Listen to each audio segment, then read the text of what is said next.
This is part of a series of videos that SAJE is doing, where we're basically celebrating the idea of mentorship, which, as you both know, is very central to jazz, which is, fundamentally an oral tradition. And I mean, you guys go way back. There's a connection with us at UKZN. Jerry, you've been sending us students for many, many years now. And Witness, obviously, is one of the guys that's kind of flown above and beyond anything either of us may have imagined. If I can just say what my own kind of interest is also to find out, Jerry, how it is that you started in music yourself, what your own kind of educational background was, how you learned to play, and then what motivated you to get into music education, into community music, because ultimately all of those things would be interesting to our kind of viewership, who are jazz educators, jazz students who may have an interest in terms of studying overseas, but also, community educators, people who are wanting to get into jazz, all of these kinds of things. But then let me say a little bit about where I come from. Before Moses was born, I was in a boarding school somewhere in Skika. We're listening to a lot of music, Coltrane being amongst the people that we regarded as a great avant-garde players when we listen to tunes like Spiritual. And then we listen to a lot of complex music that is being played by Ornette Coleman.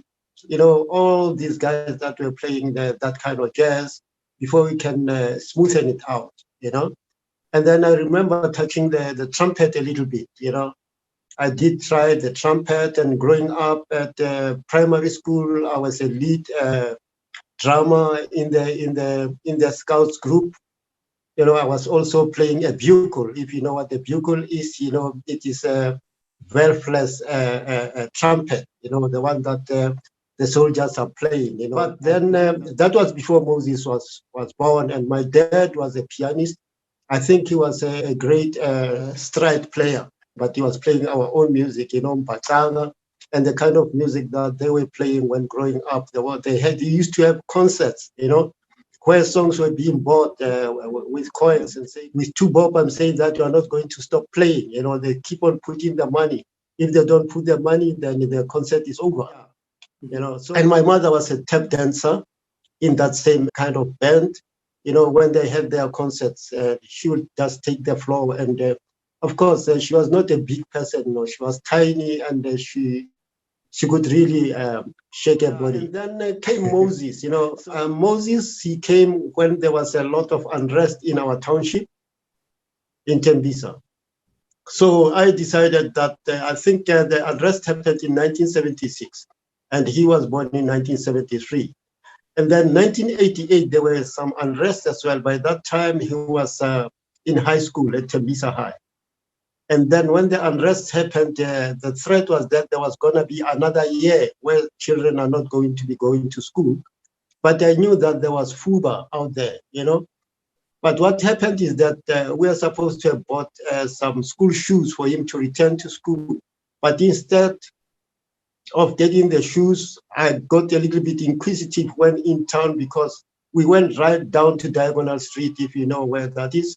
Next to the Market Theatre. The FUBA was there where the National Arts Council is today. So I took the money that we were supposed to buy the school shoes with and registered Moses there at FUBA. Since he started FUBA, he has never been off school or absent from school. And that was amazing for me. And then he grew up, and then he met Lewo Brahu and so on. And then after his passing, that is when I started to think about the establishing the school and saying to myself that if Moses is gone, it does not mean that there should be that vacuum. So we even discussed it during his life that we need to establish a school, and that we were busy with just before he passed on, a few weeks before he passed on.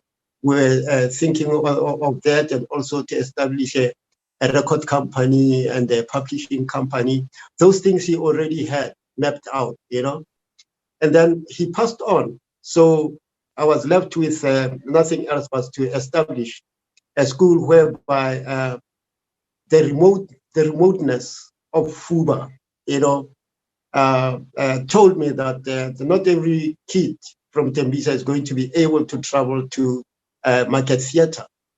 So I had to bring it closer to the people in Tembisa. And then that is where the whole thing started, you know. And then remember that what we're emphasizing is that not many of the people in the townships are able to read music, okay? So we wanted to do this and change things a little bit. Yes, it is okay to be talented. But then the other challenge is that when you have to participate at a larger scale, you should also be able to read music, you know, to participate in the orchestras and so on. I can see that you recently got married, you know. Marriage is a challenge, especially for artists. You'll be away from home, you'll be away from the family, but try to maintain a good relationship with your family. Develop a spirit of trust, you know, okay? I don't think this is what we are supposed to be talking about. We should be talking about music.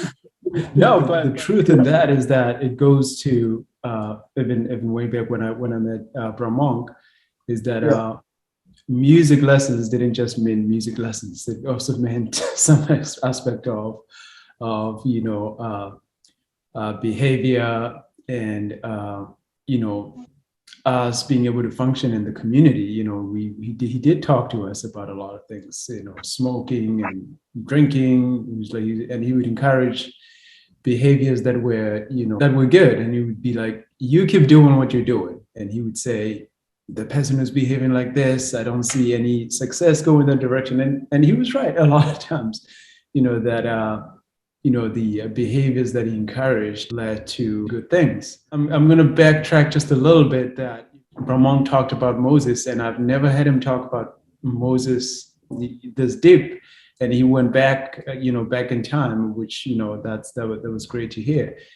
I didn't know Moses went to Tembisa High School, because that's the high school where I went, and that's the high school where I found out about Bramong. It was already kind of a functioning band that came and did a presentation, and they were recruiting. Basically, they were recruiting students and saying, you know, hey, we want to let you guys know there's you know, there's a center in the area where, you know, you can take music lessons, be active in the arts. And I was already kind of playing in the church, and, you know, I was very limited. And, and Chip would say that when he first met me and when I played for him.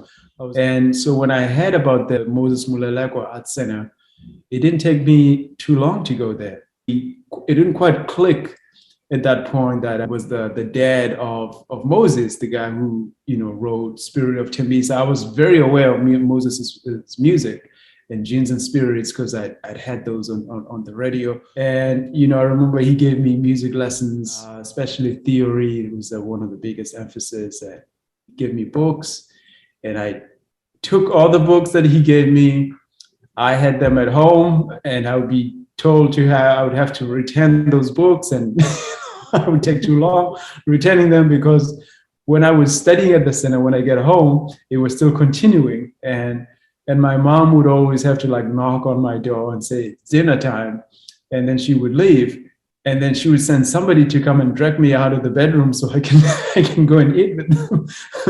But those books and recordings that I got from Bramong, you know, ended up being, you know, filling up the space in my bedroom, and it continued into the night and late night. And, you know, that was a very interesting thing that he had created for me, because my appetite was being fed. I remember I discovered also the Charlie Parker. There was like a stack of CDs. It was a box of CDs. It was all bebop. It was Charlie Parker all the way. He gave me one and said, if you like this one, then you can go through the whole set of CDs. So you go and listen. The idea was like with Chief is that you listen to one CD and then you bring it back. When you bring it back, then you get another CD. But what was great about those CDs is that when you bring it back, you had to report to him what you liked about the CD. And I remember listening to that Charlie Parker CD, and I liked everything. And I went back, instead of going back to give the CD, I kind of convinced Bramong that I should get another CD. Because he would give me keys to his home where I used to practice every time after school. I ended up seeing how how many CDs there was. Instead of asking for one CD, I took the whole box with me. The Charlie Parker box collection was with me at home. And every time you'd ask about it, I'd be like, but Chief, nobody else listens to Charlie Parker here. They don't they don't like Charlie Parker. Nobody else liked Charlie. Of course, nobody asked about Charlie Parker. I was the only one. I remember I brought the Charlie Parker CD with me all the way from Jefferson to Devon. And I discovered another important piano player through that listening. And that was Bad Powell. And I remember bringing those back to Bramong and say, Bramong, you gotta listen to this. This is Bad Powell. Check this out. Like, you know, he listened with me and to Bad Powell. And I remember one of the comments he said to me, you know, if you want to play like this, you gotta be serious. And, you know, he said, you gotta be serious. You gotta be serious about music, because this guy, the way he plays, it's like, you know, there's no chance taking. You can't be taking chances if you want to play like Bad Powell. You gotta really, really know your story. And he also made me understand that it wasn't commercial music, that, you know, if you play this kind of music, there would be a certain standard that you were held at. It's a journey that, you know, you would be going on your own. At the same time, he didn't discourage me from that journey. He just, you know, Chief, I would go back in like, you know, asking you, I wonder how you gave us lessons, you gave us so much, but, you know, there wasn't even a registration fee that you were charging us. I wonder if you can talk about that a little bit. I don't think that the purpose of the foundation was to make money. I like music. I get satisfaction from youngsters that are busy achieving, especially in the jazz scenario, you know. Because the thing is that when people look at jazz, they think that jazz was born old, you know, that there were no young stars in jazz, you know, that the Charlie Parker and all these people at that age, when they have matured and they are great artists, they think that that's where they started, you know. They started from kindergarten. So that is what I wanted to try and change the mindset of people, that jazz is not about the age, and it does not particularly belong to the elderly. It is young at some point. It's very young, and people, they go to kindergarten, they matriculate, they go to universities, and so is it with jazz. You know, you start small and then you grow. You know, today we have a number of youngsters. Listen to the recordings. It is jazz, and it's being kept as young as it's supposed to be, and it belongs to this age where we are today. The other day when I was listening to you on Facebook, you know, you mesmerized me. Sometimes when you play music, remember, we have a different number of audiences out there, you know. So if you want to play music for scholars, you can do that. And you must know that your music is going to be listened to by only university students or something like that, you know. But then sometimes when you compose music, try to reach out to everybody out there. But that does not take away who you are, you know. And then the other thing is that I was reasoning from the point of view from where we are in South Africa, you know. But where you are, if you play like that, then there is nothing like you have to play your own music from home. If you can measure up to how the Americans are doing their stuff, you can also be at that level and even beyond. It does not necessarily mean that when you come from South Africa, you must stick to the South African sound and so on. Well, we are an informal institution, and we are not trying to take over the work of the universities. We just want to be able to supplement each other. They help us, we help them for a common good.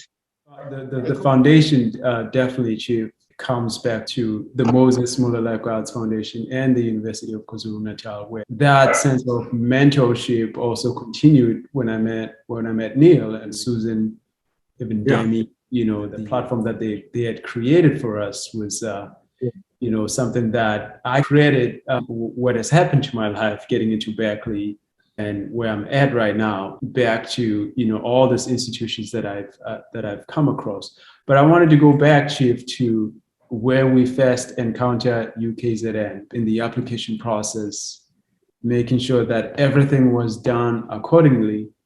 We took the bus together. It was almost like, a father and child. I felt guided in the process. I felt supported, and he was with me through the way from, all the songs that I practiced that I wanted to play for the audition. He was like fully there with me, and being with somebody whom I looked up to, bringing me to an audition, a place that I wanted to be at to study. That was like really great, and I think no mentorship relationship beats that experience. And that's what you've created for me, And I remember you were even outside when I was auditioning, and you were listening. Even after the audition, Bramon gave me some feedback and said, "Oh yeah, this and this and this. I did hear you play this. This was great. And here and here could have been that way." And he emphasized something that he did touch on here, saying that the Molelekwa Arts Center serves as a preparatory program that, with a certain curriculum that's geared towards students being able to succeed in college, of which, to succeed as not just getting in, because getting in is one aspect, but being able to succeed once you're in, because it's a certain level of responsibility where, a lot of people see us now play, they don't understand that process that it took, practicing all the time, not getting some sleep because you have all this like homework you had to do, practice ear training, you have to practice theory, and you staying up all night, doing all this work. And I guess that's that aspect of Charlie Parker that is not being highlighted. People know Charlie Parker as this excellent musician player, but like the process that it took him to get there, is not being highlighted as much. There's also some great things happening. I think that Kabelo Boy culture is also from our quarters, and he's somewhere in New York also studying, but he's doing great.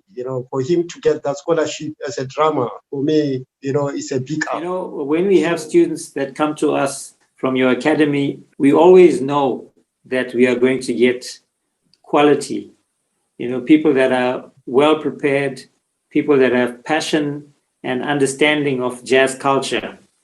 And this is something that is actually quite rare in the university space. But when you get students that come from Tembisa, then we know, right, these people are the real deal.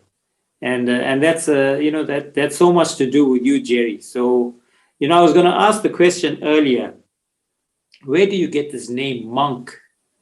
But actually, I don't have to ask it now, because I can hear in terms of what you say, what your whole vibe is. I understand completely. That is a real gift. And as you say, that is just your way. And that's always going to be your way. And we can only be grateful for it. And sometimes you would say, "Oh yeah, you got to put some school in there." So by saying you got to put some school, meaning that, you got to play something that is informed by your education. And the thing about being at a university, when you come to university, you have to deal with university culture, which is academic culture. Whether you come to study jazz, or whether you come to study engineering, or whether you come to study to be a lawyer, it becomes about reading, about doing research, about really getting into the nuts and bolts, the science of what we do. And I think a lot of times people don't understand that. So really, the thing is just for young people to make sure that they invest from the get-go in their education. People must be passionate about music, because music is art, but music is also science. But also, to really invest time in the study of language, culture, mathematics, science, all of these kinds of things are what makes you a well-rounded person. And I'm saying a lot of times young people who are heavily invested and really excited about music, sometimes they lose sight of the broader picture. To be in the culture of studying, not just studying music, but having curiosity about life. We've ended up with situations where we have very talented musicians who never complete, they don't complete their studies. Yeah. They pass all of the practical stuff, but then they start to fall behind with the theoretical stuff, not just the musical theoretical stuff, but also other subjects. So people have English requirements to meet. Sometimes if they're doing like a Bachelor of Arts degrees, they take other subjects outside of music. To us long before metric. So maybe Right. that is when we need to cultivate that, and inculcate that attitude of readership. They have to read and take theory very serious, because it's going to be part of their success at the end of the day. There's no pain. We just need to find a way of motivating them to do it, even if there is a huge amount of talent that seem to overwhelm most of them. This fully describes, the family at the Moses Molelekwa Arts Center. You know what? I am healed inside. I met both Moses, but I've got many sons in you guys. Thank you so much. Thank you very much, Jerry, and thank you, Witness. I must say, it's just been lovely to hear you guys chat. It was a great pleasure. Okay, take care. See you.